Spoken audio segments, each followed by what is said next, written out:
अस्सलाम वालेकुम स्टूडेंट्स। हम स्टार्ट करेंगे एटॉमिक स्ट्रक्चर। हमारा चैप्टर है एटॉमिक स्ट्रक्चर का और एंट्री टेस्ट के पॉइंट ऑफ व्यू से ये बहुत इम्पॉर्टेंट चैप्टर है एटॉमिक स्ट्रक्चर, क्योंकि इसमें से MCQs भी आते हैं, काफ़ी ज़्यादा होते हैं और इसमें से पॉसिबिलिटीज़ बहुत ज़्यादा है MCQs की, प्लस ये एक बड़ा चैप्टर है तो आपने थोड़ा सा इस पर कंसंट्रेट करना है। स्पेशली जो ईटा के स्टूडेंट्स हैं, ठीक है, वो लेक्चर को सुने और साथ बुक की रीडिंग करें इन टॉपिक्स की, ताकि हम डिस्कशन में जो है वो इसको ज़्यादा अच्छे तरीके से डिस्कस कर सकें। ठीक है, आपकी हैबिट होनी चाहिए कि आप तमाम बुक रीडिंग, एंट्री टेस्ट के लिए आप बुक रीडिंग ज़रूर करें और word to word, line to line कोई चीज़ स्किप नहीं होनी चाहिए आपकी। ठीक है, हम स्टार्ट करेंगे एटॉमिक स्ट्रक्चर को। भाई एटॉमिक स्ट्रक्चर से पहले हम थोड़े से इंट्रोडक्शन की बात करते हैं कि भाई एटम का स्ट्रक्चर कैसे डिस्कवर हुआ। सबसे पहले क्या था कि ग्रीक फिलोसफर ने कंसेप्ट दिया था कि matter is a indivisible particle, everything is made up of matter and matter is the smallest indivisible particle. ठीक है, matter, everything is made up of matter, और मैटर के बाद कंसेप्ट आया था एटम का और कहा गया था कि atom is the smallest indivisible particle या matter is made up of smallest indivisible particle called atom. तो एटम वर्ड जो आया वो कहाँ से आया? Atom word come from atomos. Atomos mean था इनडिविजिबल। ठीक है, इसके बाद in the beginning of 19th century Dalton ने डाल्टन्स थ्योरी दी और जॉन डाल्टन ने लॉ ऑफ डेफिनाइट प्रोपोर्शन दिया, लॉ ऑफ डेफिनाइट प्रोपोर्शन और law of conservation of mass 19th century की बिगनिंग में। ठीक है, उस वक्त तक यही समझा जाता था कि atom is further indivisible particle, इसको हम फर्दर सब डिवाइड नहीं कर सकते। लेकिन लेटर ऑन उसके बाद एटम में सब एटॉमिक पार्टिकल डिस्कवर हुए, तो ये कंसेप्ट ख़त्म हुआ कि इट इज़ इनडिविजिबल, बल्कि यहाँ पे क्या आया? एटम कंटेन्स सब एटॉमिक पार्टिकल्स। तो एटम के अंदर जो पार्टिकल्स मौजूद हैं दे आर कॉल्ड सब एटॉमिक पार्टिकल्स। इन्हें हम सब एटॉमिक पार्टिकल्स कहते हैं। और सब एटॉमिक पार्टिकल्स कौन से हैं? Electron, protons and neutrons.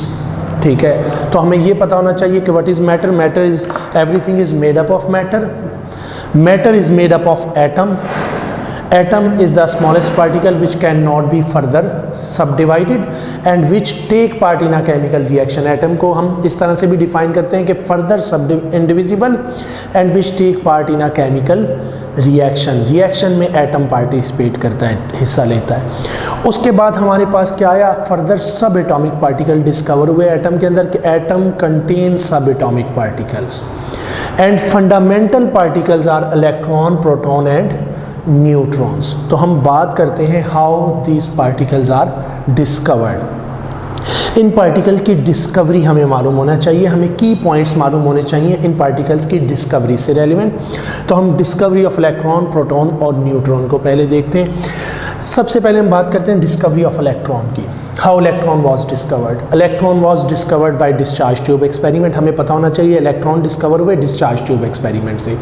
और डिस्चार्ज ट्यूब में क्या होता है? एक कैथोड, एक एनोड, गिलास ट्यूब, एवाक्वेटेड वैक्यूम, ठीक है, जिसमें वैक्यूम क्रिएट किया गया हो, जिसमें से तमाम गैसेस जो है वो निकाल ली जाती हैं। ठीक है, लो प्रेशर पे। एवाक्वेटेड का मतलब है एट लो प्रेशर। एक गिलास ट्यूब जिसमें दो इलेक्ट्रोड हैं, एनोड, कैथोड, ठीक है, उसके अलावा लो प्रेशर है और हाई पोटेंशियल हम अप्लाई करते हैं। तो electrons are discovered by discharge tube experiment.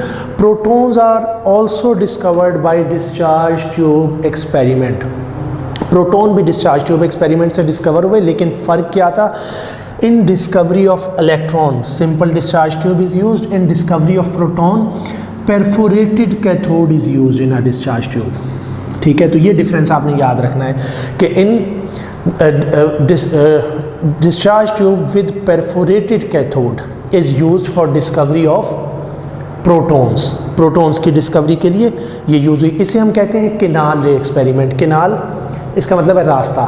ठीक है, तो केनाल रे एक्सपेरिमेंट कैथोड के अंदर जो है वो केनाल्स मौजूद थी, रास्ते मौजूद थे, ठीक है, इसलिए इसे केनाल रे एक्सपेरिमेंट भी कहते हैं।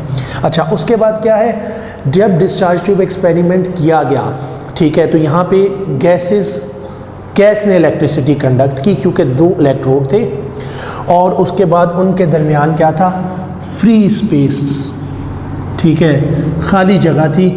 यहाँ पे एक इलेक्ट्रोड मौजूद है, यहाँ एक इलेक्ट्रोड मौजूद है, इसे कनेक्ट किया हाई पोटेंशियल से, ठीक है, और इसको वैक्यूम कर लिया, ठीक है, with the help of vacuum pump. अब यहाँ से इलेक्ट्रिकल कंडक्टिविटी होगी, ठीक है, तो कंडक्ट क्या चीज़ करेगी, इसमें मौजूद जो गैस है वो लो प्रेशर पे इलेक्ट्रिसिटी कंडक्ट करेगी। तो gases conduct electricity at low pressure, ठीक है। गैस नॉर्मल ऑर्डिनरी प्रेशर पे इलेक्ट्रिसिटी कंडक्ट नहीं करती। जब इसे वैक्यूम पंप की मदद से प्रेशर लो किया गया, ठीक है, तो उसके बाद गैस ने इलेक्ट्रिसिटी कंडक्ट की एंड सम ग्लो अपीयर, ठीक है। तो भाई gases conduct electricity at low pressure, और लो प्रेशर कितना, up to 0.1 mm of Hg, ठीक है, 0.1 mm ऑफ Hg पे इलेक्ट्रिसिटी कंडक्ट होगी। 0.1 टॉर, इसे टॉर भी कह सकते हैं, 1 mm of Hg is equal to 1 torr. तो gases conduct electricity at 0.1 millimeter of mercury, ठीक है, and at high voltage 5000 to 10,000। MCQs में हो सकता है कि 4 ऑप्शन दे दिए जाएं कि gases conduct electricity at 0.1 ATM pressure, at 0.2 ATM pressure, और 0.1 mm of Hg pressure, 0.2 mm of Hg या 0.2 torr pressure at 2000 volt, at 15,000 volt. तो हमें मालूम होना चाहिए gases conduct electricity at 0.1 ATM, it is a very low pressure पे and high potential of 5000 to 10,000 volt. उसके बाद जब प्रेशर फर्दर रिड्यूस किया गया up to 0.01 mm of Hg, तो जो ग्लो था डिस्चार्ज ट्यूब का वो डिसअपेयर हुआ और कुछ ग्लो अपेयर हुआ opposite to cathode. Opposite to cathode इसका मतलब है ग्लो अपेयर टूवर्ड्स एनोड, ठीक है, एनोड के तरफ कुछ ग्लो अपेयर हुआ, ठीक है।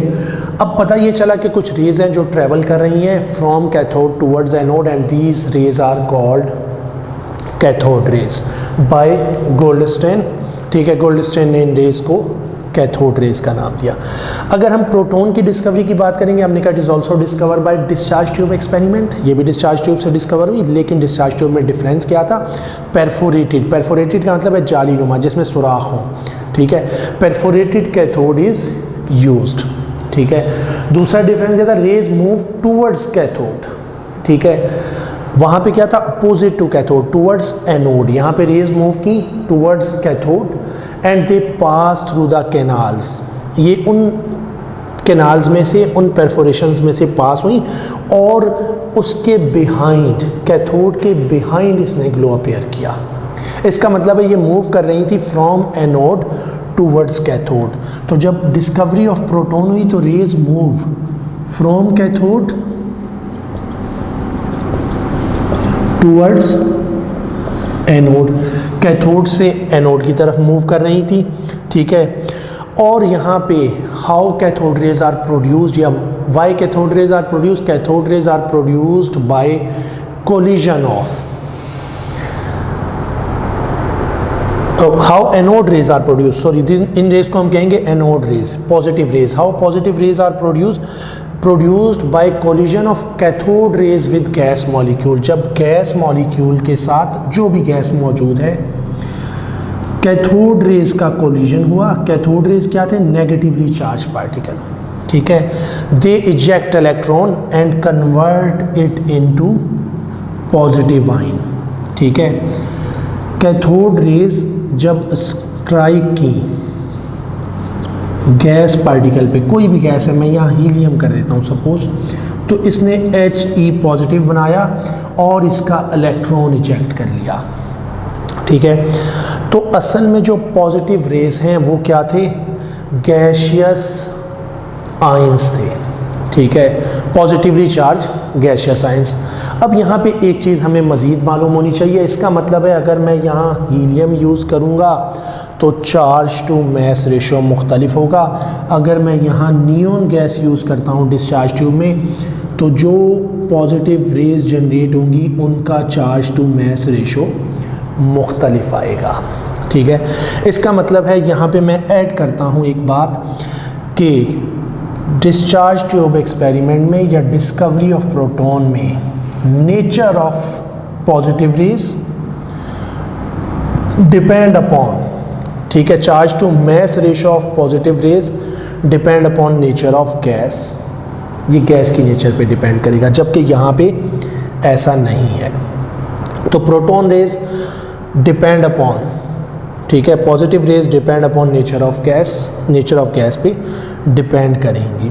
ठीक है, उसके बाद तीसरी चीज़ थी डिस्कवरी ऑफ न्यूट्रॉन। न्यूट्रॉन की डिस्कवरी उसी वक्त हो गई थी एक्चुअली जिस वक्त न्यूक्लियस डिस्कवर हुआ, और रदरफोर्ड ने 1911 में न्यूक्लियस डिस्कवर किया। इसे कहते हैं रदरफोर्ड एक्सपेरिमेंट। उसने एक फॉइल के ऊपर कुछ अल्फ़ा पार्टिकल्स स्ट्राइक किए थे डिस्कवरी ऑफ न्यूक्लियस में, और उसमें से कुछ पार्टिकल डिफ्लेक्ट हो गए, some of them undeflected and pass through the foil. उसने कहा जहाँ डिफ्लेक्शन हो रही है, पार्टिकल टकरा के वापस डिफ्लेक्ट हो रहा है, यहाँ पे हैवी सेंटर मौजूद है एटम का। ठीक है, ये उसकी डिस्कवरी ऑफ न्यूक्लियस थी। Rutherford discover nucleus bye Rutherford experiment in 1911। Then in 1920 he proposed there are some neutral particles present in the nucleus of atom. उसने ऐसा क्यों प्रपोज किया? Because sum of mass of electron and proton is not equal to the mass of atom. Electron और proton के mess को जब हम सम करते थे तो वो एटम के मैस के इक्वल नहीं आ रहा था। इसका मतलब था कि इस एटम में कुछ और पार्टिकल्स भी मौजूद हैं। तो उसने रदरफोर्ड ने इस बेस पे 1920 में प्रपोज किया कि there are some neutral particle present in atom, और वो न्यूट्रल पार्टिकल चैडविक ने डिस्कवर किए इन 1932 जब उसने कुछ न्यूक्लियर रिएक्शंस किए। तो उसके बाद उसने डिस्कवर किया कि एटम के अंदर न्यूट्रल पार्टिकल्स मौजूद हैं जो कि उसके न्यूक्लियस में कंसंट्रेटेड है। ठीक है, यहाँ पे अब हमारे पास इसमें से पॉसिबल क्वेश्चंस बन सकते हैं, एमसीक्यूज पॉसिबल हैं, इसलिए हमें ये की पॉइंट मालूम होने चाहिए। सबसे पहले atom, word come from atomos, atom atomos से आया। ठीक है, atom contain 3 fundamental subatomic particles, electron, proton and neutron. Or other atoms, other subatomic particles are also present in atom. उसके बाद electrons was discovered by discharge tube experiment. Proton was discovered by discharge tube experiment with perforated cathode. Neutrons was discovered by nuclear reactions. Neutrons was discovered by Chadwick when he performed some nuclear reactions, James Chadwick, in 1932. Discharge tube experiment was carried out at low pressure and high voltage, high potential, 5000 to 10,000 volt, and at 0.1 mm of Hg, and gases conduct electricity only at low pressure. Gases do not conduct electricity at high pressure. ठीक है, लो pressure पे electricity conduct करती हैं, high pressure पे electricity conduct नहीं करती। Cathode rays was discovered at a pressure of 0.01 millimetre of mercury. ठीक है, cathode ray move from cathode towards anode, cathode से एनोड की तरफ मूव कर रही थी। ठीक है, positive raise was discovered bye perforated cathode, positive रे परफोरेटेड कैथोड से डिस्कवर हुई। They move from anode towards cathode, anode से कैथोड की तरफ मूव कर रही थी। ठीक है, and they are gaseous ions, actually they are gaseous ions, they are produced due to collision of cathode ray with gas molecules present in a discharge tube. ठीक है, और उसके बाद तीसरी चीज़ थी discovery of neutron. Neutron was discovered by, हमने कहा discovered by Chadwick but proposed by Rutherford. ठीक है, in 1920, and Rutherford also discovered nucleus of atom in 1911 by Rutherford experiment. जी स्टूडेंट्स, हमारे पास ये क्वेश्चन है कि nature of positive rays in a discharge tube depend on. हमें मालूम है पॉजिटिव रेज क्या हैं। पॉजिटिव रेज गैस के आयंस हैं, पॉजिटिव आयन है, गैशियस आयन है, गैशियस कैटाइंस हम कह सकते हैं, गैशियस कैटाइन है। So they depend upon nature of gas. तो ये डिपेंड करेंगे किस पे, नेचर ऑफ गैस पे।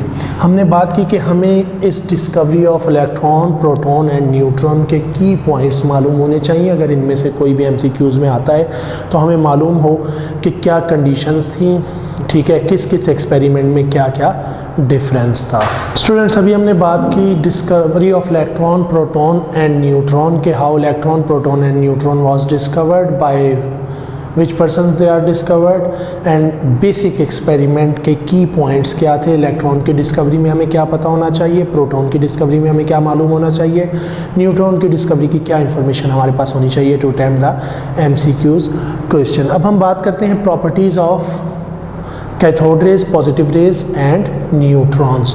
कैथोड रेज हम नेगेटिवली चार्ज पार्टिकल को कह रहे हैं, actually cathode rays are electrons, positive rays are protons. Positive rays protons हैं, they are also called canal rays, ठीक है, ये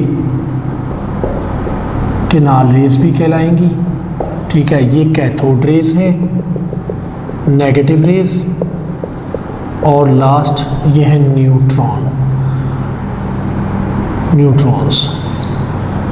अब इनकी प्रॉपर्टीज़ क्या है। सबसे पहली चीज़, they travel in a straight line. कौन कौन सी, cathode rays and positive rays travel in a straight line, ठीक है, स्ट्रेट लाइन में ट्रेवल करेंगी। अब कैथोड रेज जो कि नेगेटिवली चार्ज है, they deflect in a magnetic field and they deflect in a electric field.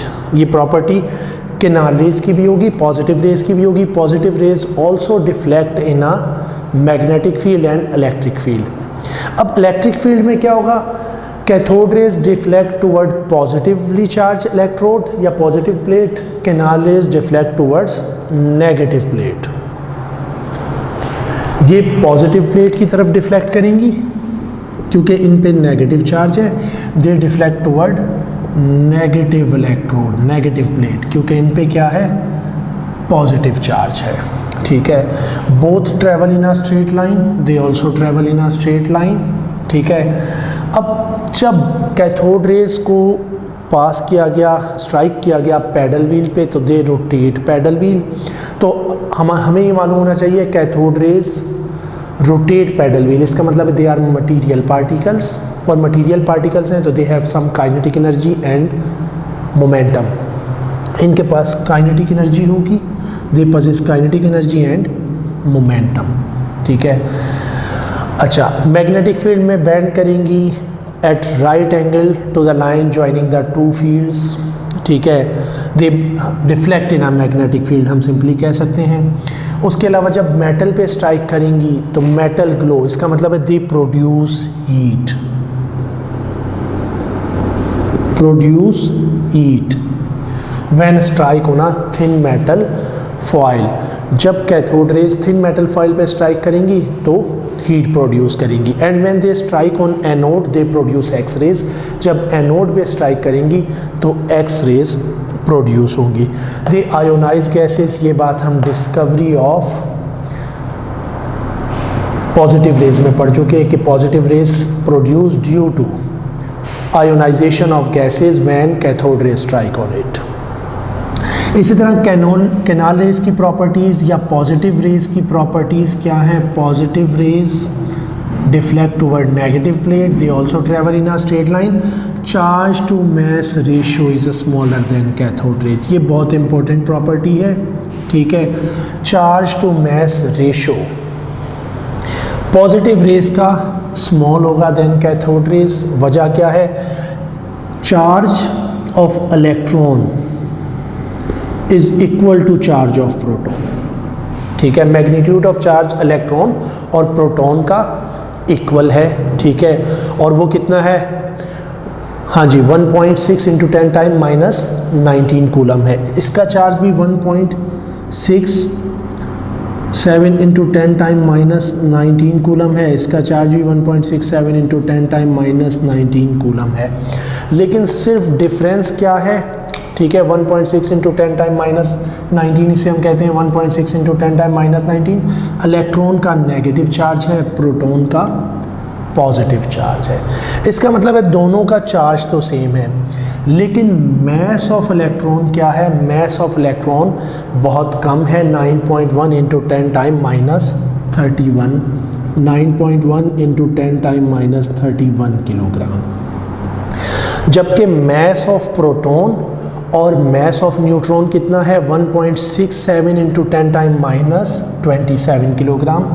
ठीक है, इससे ज़्यादा है 1.67 इंटू 10 टाइम माइनस 27। अब ये 6727 है फॉर प्रोटॉन और 6749 है फॉर न्यूट्रॉन, ऑलमोस्ट सेम है। 1.67 इंटू 10 टाइम माइनस 27, मैं इसको लिख देता हूँ किलोग्राम में है। ठीक है, अब यहाँ से जो चार्ज टू मैस रेशो आएगा इलेक्ट्रॉन का, और यहाँ से जो चार्ज टू मैस रेशो आएगा मेरे पास प्रोटॉन का।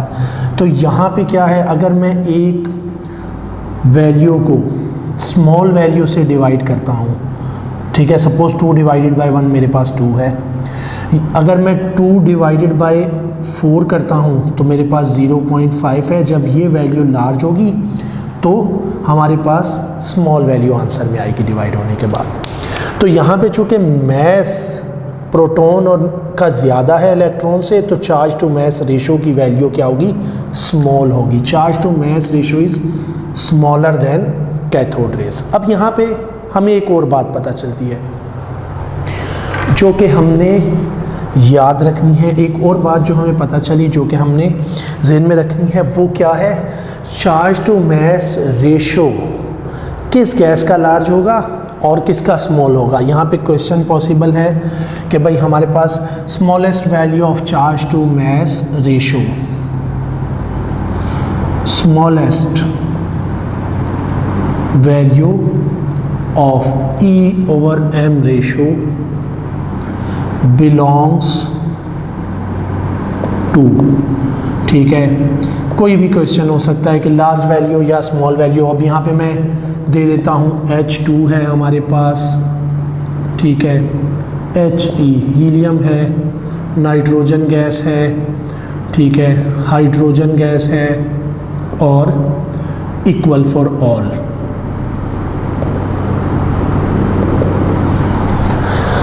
तो हमें ये मालूम होना चाहिए कि देखें, हमने कहा चार्ज, ये आ गया प्रोटॉन का चार्ज और ये आ गया मैस ऑफ प्रोटॉन। तो चार्ज टू मैस रेशो की वैल्यू क्या होगी? Smaller than electron. अब अगर यहाँ पे ये positively charge ion hydrogen gas के हैं, H2 के हैं, ठीक है, तो यहाँ H2 का मैस हो जाएगा।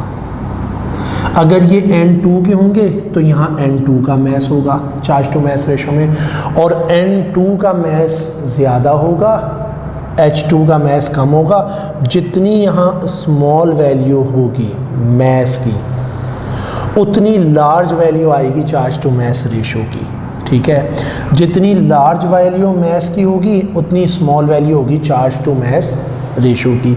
तो इसका मतलब है लाइटर गैस जिसका मैस कम होगा उसके लिए चार्ज टू मैस रेशो की वैल्यू क्या होगी?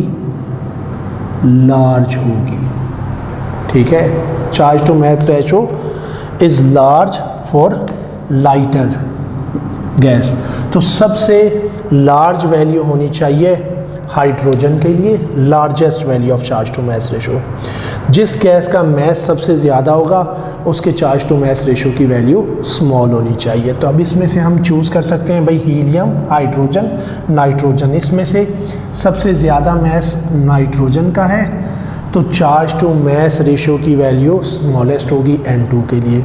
अगर मैं यहाँ पे कह दूँ largest value of charge to mass ratio belong to, तो वो होनी चाहिए हाइड्रोजन के लिए लार्ज वैल्यू, इसके लिए होनी चाहिए स्मॉलेस्ट वैल्यू इनमें, ठीक है।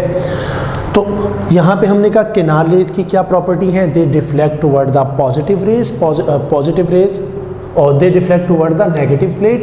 They also travel in a straight line. Their charge to mass ratio is the smallest than cathode rays. And largest value of charge to mass ratio is for hydrogen gas. Smallest value उस gas के लिए होगी जो कि सबसे heavier gas होगी। उसके अलावा discovery of properties of neutron की अगर बात करें तो neutrons are highly penetrating particles, neutron penetrating particles हैं, इनके ऊपर कोई चार्ज नहीं है, दे आर न्यूट्रल पार्टिकल्स। इसका मतलब है when they are neutral they can not deflect in electric और मैग्नेटिक फील्ड, इलेक्ट्रिक फील्ड में भी डिफ्लेक्ट नहीं होंगे, मैग्नेटिक फील्ड में भी डिफ्लेक्ट नहीं होंगे।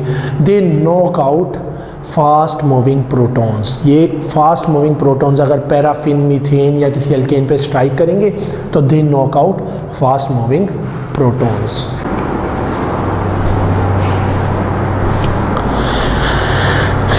जी स्टूडेंट्स, हमें इसके बाद मालूम होने चाहिए इलेक्ट्रॉन, प्रोटॉन और न्यूट्रॉन के mass, charge, relative mass, unit charge, ठीक है, हमें ये मालूम होने चाहिए। तो हम उसकी बात करते हैं। सबसे पहले हमारे पास जो पार्टिकल है वो इलेक्ट्रॉन, हम इलेक्ट्रॉन की बात करते हैं। हमें ये वैल्यूज़ याद रखनी है, एमसीक्यूज़ में पॉसिबिलिटी है कि इनमें से कोई वैल्यू आ जाती है कि what is the mass of electron या what is the mass of proton. 4 value given है, आपने उसमें से सिलेक्ट करना है मैस ऑफ न्यूट्रॉन या चार्ज ऑफ इलेक्ट्रॉन और चार्ज ऑफ प्रोटॉन, ठीक है।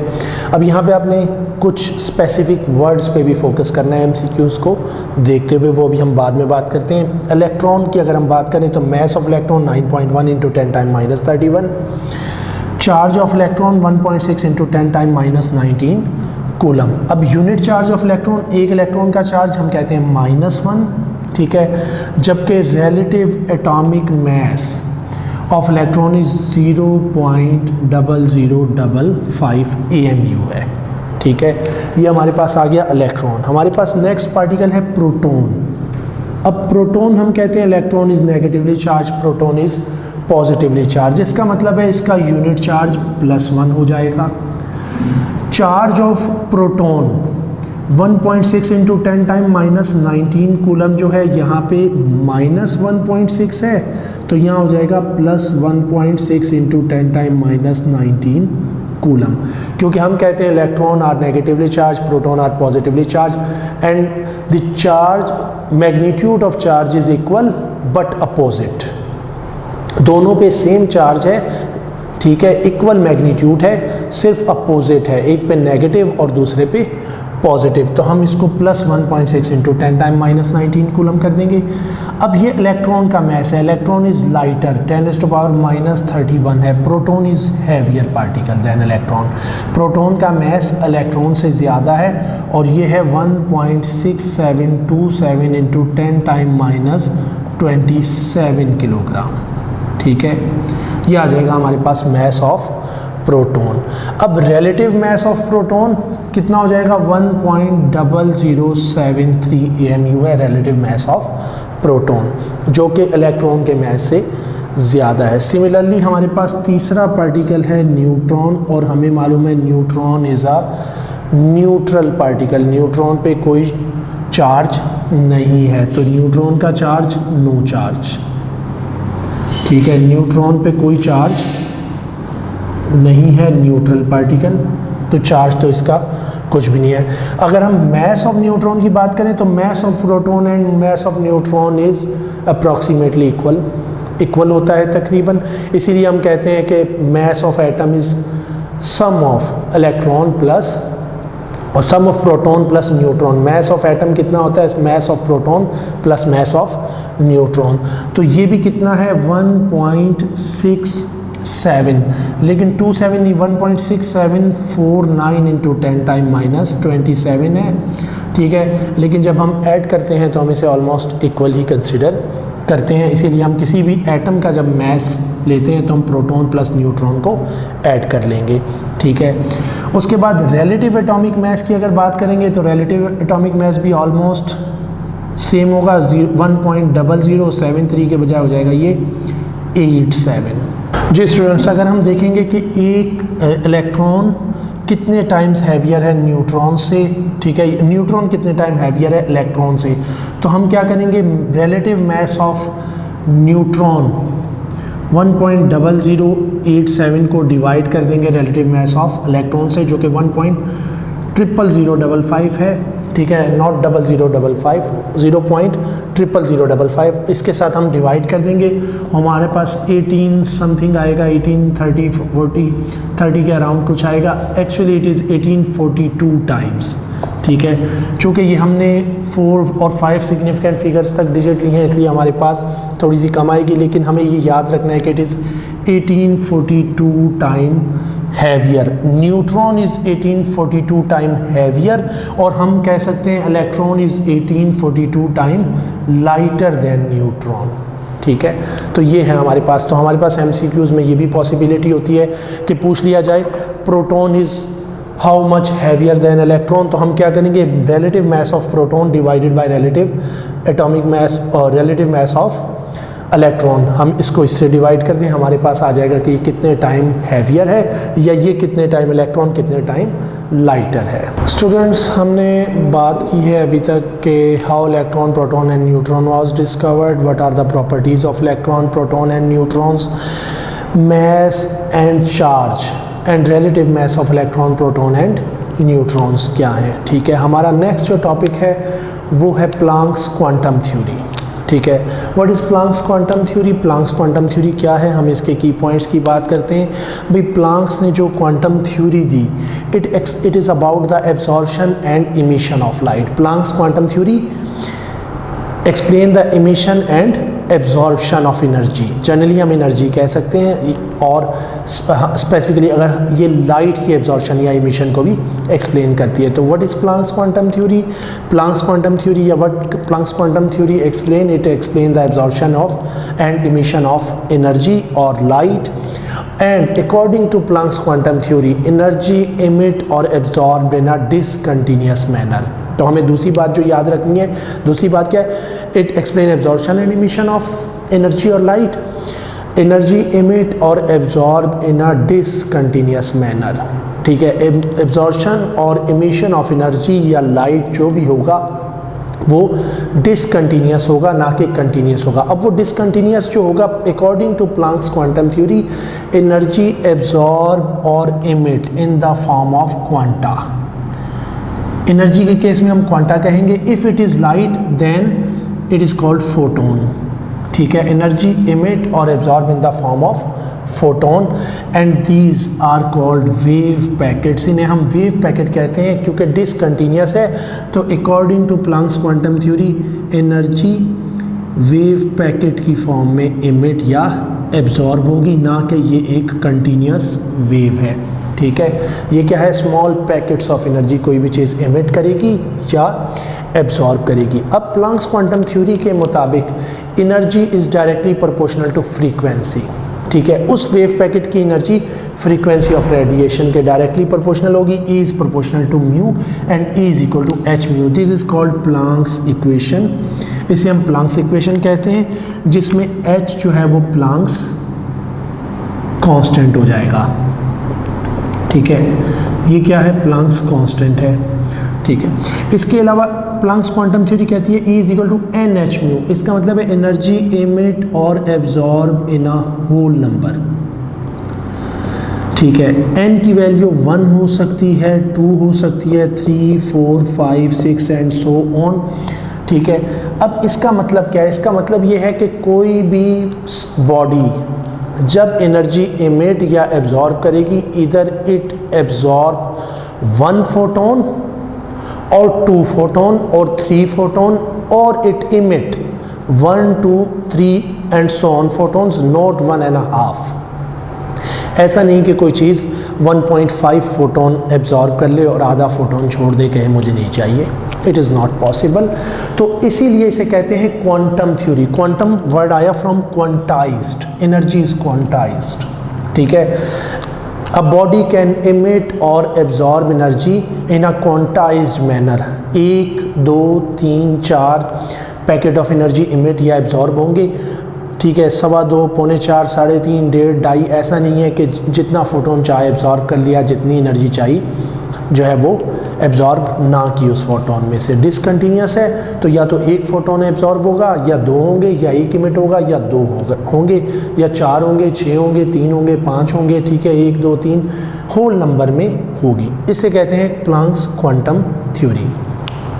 अब प्लैंक्स क्वांटम थ्योरी के बाद जो हमारा अगला टॉपिक है वो है बोहर्स एटॉमिक मॉडल।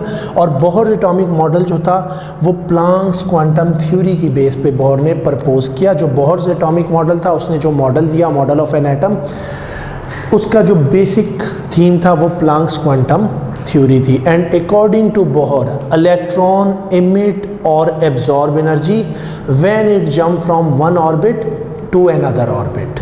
ठीक है, तो प्लैंक्स बोहर्स एटॉमिक मॉडल में हमें जो बात पता होनी चाहिए, बोहर के मुताबिक electron revolve in a fixed circular path called orbits और शेल्स, और they are called energy levels. ठीक है, बोहर के मुताबिक बोहर का पहला पोस्टुलेट क्या है? Electron revolve in a fix circular path called shell और एनर्जी लेवल्स और ऑर्बिट्स। उसके बाद बोहर ने कहा कि when electron revolve in a orbit it can not emit और एब्जॉर्ब एनर्जी। ठीक है, एक ही शेल में इलेक्ट्रॉन एनर्जी इमिट और एब्जॉर्ब नहीं करता। ठीक है, can not emit or absorb when revolve in fixed orbit। एक ऑर्बिट में जब इलेक्ट्रॉन रिवॉल्व कर रहा है तो वो कोई एनर्जी इमिट या एब्जॉर्ब नहीं कर रहा। और इसकी वजह क्या थी? बोहर ने ये क्वांटम थ्योरी के बाद पोस्टुलेट दिया। इससे पहले ये क्लासिकल फिजिक्स में ये था कि एक moving object continuously energy emit या एब्जॉर्ब कर रहा है। ठीक है, जिसकी बेस पे रदरफोर्ड का एटॉमिक मॉडल था। ठीक है, तीसरा पोस्टुलेट बोहर का क्या था? इलेक्ट्रॉन कैन इमिट और absorb energy when it jump from one energy level to another energy level. और इसको मजीद प्रिसाइज करते हैं, it emit energy when jump from higher energy level to lower and it absorb energy when jump from lower energy level to it absorb energy when jump from lower energy level to higher। उसने कहा fixed circular path है। ठीक है, fix orbit में electron revolve करेगा। अब अगर ये हायर शेल से लोअर शेल की तरफ आएगा तो इट इमिट एनर्जी, ये इमिट करेगा। और अगर लोअर शेल से हायर शेल में इलेक्ट्रॉन जंप करके जाएगा तो ये एनर्जी एब्जॉर्ब करने के बाद जाएगा। ठीक है, तो तीसरा पोस्टुलेट है, इट ओनली इमिट और absorb energy when jump from one energy level to another. अब electron jump from lower energy level to higher energy level, it absorb. अगर मैं कहता हूँ ये K है, ये L है, ये M है, ठीक है, तो K से L में जाने के लिए एनर्जी एब्जॉर्ब करेगा, L से K में जाने के लिए इमिट करेगा। M से L या M से K में आने पे एनर्जी इमिट होगी, जबकि K से M में जाने में जितना एनर्जी डिफरेंस है वो एब्जॉर्ब करेगा। अब कितनी एनर्जी एब्जॉर्ब या इमिट करेगा? Delta E is equal to E2 minus E1, दो एनर्जी लेवल का जितना डिफरेंस होगा उतनी एनर्जी इमिट या एब्जॉर्ब करता है। ठीक है, इसके अलावा बोहर के पोस्टुलेट्स में, बोहर एटॉमिक मॉडल में इसके अलावा क्या पोस्टुलेट है? इसके अलावा बोहर ने कहा कि angular momentum mvr is equal to nh over 2 pi, it is integral multiple of nh over 2 pi. ठीक है, mvr is equal to nh over 2 pi. अब ये बात ऐसे ही है जैसे कि प्लैंक्स क्वांटम थ्योरी में E is equal to nh mu, कि या एक फोटोन एब्जॉर्ब होगा या दो होंगे या तीन होंगे, होल नंबर में होंगे। इसी तरह बोहर कहता है कि electron when jump from one energy level to another energy level, तो ये जो एनर्जी डिफरेंस है इतना एनर्जी इमिट या एब्जॉर्ब होगा, जो energy in the form of photon और क्वांटा इमिट या एब्जॉर्ब होगी वो इस एनर्जी डिफरेंस के इक्वल होनी चाहिए। ऐसा नहीं कि यहाँ से यहाँ तक जितनी एनर्जी रिक्वायर्ड है वो एब्जॉर्ब करे और यहाँ मूव करने लग जाए, ये पॉसिबल नहीं है। ठीक है, इसका मतलब है n की वैल्यू क्या होगी? 1 2 3 4 एंड सो ऑन। अगर n 1 है तो mvr is equal to h over 2 pi. अगर n की वैल्यू 2 होगी तो mvr is equal to h divided by pi. अगर हमारे पास n इज इक्वल टू 3 होगा तो mvr क्या हो जाएगा? 3 over 2 h divided by pi. ठीक है, तो it is integral MVR is integral multiple of NH over 2 pi. अब एक क्वेश्चन है हमारे पास, हम वो डिस्कस करते हैं, जो कि इससे पहले हमने डाल्टन्स की बात की थी कि डाल्टन ने जो है सबसे पहले मैटर के मुतालिक कुछ कंसेप्ट दिया था, कुछ आइडिया दिया था in the beginning of 19th century. ठीक है, इसने एटम के मुतालिक कुछ आइडिया दिया। उससे पहले ये था कि matter is made up of atom and atom is the smallest indivisible particle. तो ये एक ए लेवल के पेपर में क्वेश्चन है, चूँकि आपका जो कंटेंट है इसमें FSC और ए लेवल दोनों स्टूडेंट अपेयर होते हैं, तो पास पेपर के क्वेश्चंस भी हम साथ साथ डिस्कस करते रहेंगे, लेकिन जो भी क्वेश्चन हमें इससे रेलिवेंट मिलेगा वो आपके प्रैक्टिस टेस्ट में भी शामिल होंगे और वो हम क्लास में भी डिस्कस करेंगे, जो कि मोस्ट इंपॉर्टेंट क्वेश्चन होंगे। ठीक है, कॉन्सेप्चुअल पॉइंट ऑफ व्यू से। तो ये क्वेश्चन है, Dalton's theory contain 4 predictions about atoms. ठीक है, which of his prediction is still considered to be correct. ठीक है, उसकी जो 4 प्रेडिक्शन थी डाल्टन्स की वो दी हुई हैं, इसमें से कौन सी अभी भी हम करेक्ट कंसिडर करते हैं और बाकी जो है वो 3 अब रिजेक्ट हो चुकी हैं। ठीक है, सबसे पहले दिया हुआ है all atoms are very small in size. दूसरा ऑप्शन है all atoms are of particular elements have same mass. तीसरा ऑप्शन है atom of one element are different in mass from all atoms of other elements, कि किसी भी एक atom का मास बाकी तमाम एटम्स के मास से बिल्कुल मुख्तलिफ है। ठीक है, no atom can split into simpler parts. अब इसमें से कौन सा करेक्ट है, किसे अभी भी हम करेक्ट समझते हैं और कौन सा क्यों रिजेक्ट हुआ। देखें, all atoms of particular elements have same मास, नहीं, हमारे पास आइसोटॉप्स मौजूद है। ठीक है, तमाम एटम्स का मास सेम ज़रूरी नहीं कि हो। अब हाइड्रोजन के प्रोटियम, ड्यूटियम, ट्राइटियम 3 आइसोटॉप्स हैं, इसी तरह ब्रोमीन के आइसोटॉप्स मौजूद हैं, आयोडीन के आइसोटॉप्स हैं। ठीक है, हमारे पास कार्बन का आइसोटॉप कार्बन 13, कार्बन 14 मौजूद है। तो all atoms of particular element have same mass, ये गलत है। इसी तरह all atom of one element are different in mass from atoms of other elements. भाई ज़रूरी नहीं है, जब आइसोटॉप्स मौजूद हैं तो ऐसा हो सकता है कि किसी एक आइसोटॉप का मास किसी दूसरे एलिमेंट के मास के इक्वल हो, तो ये भी हम कंसिडर नहीं करते, ये भी करेक्ट स्टेटमेंट नहीं है। Similarly no atom can split into simpler parts.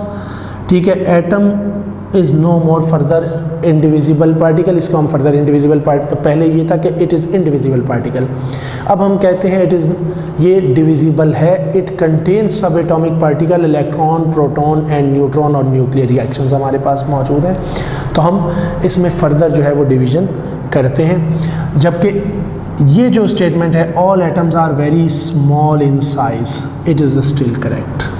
ठीक है, डाल्टन की ये प्रेडिक्शन या डाल्टन का ये पोस्टुलेट स्टिल जो है वो ठीक है। ठीक है स्टूडेंट्स।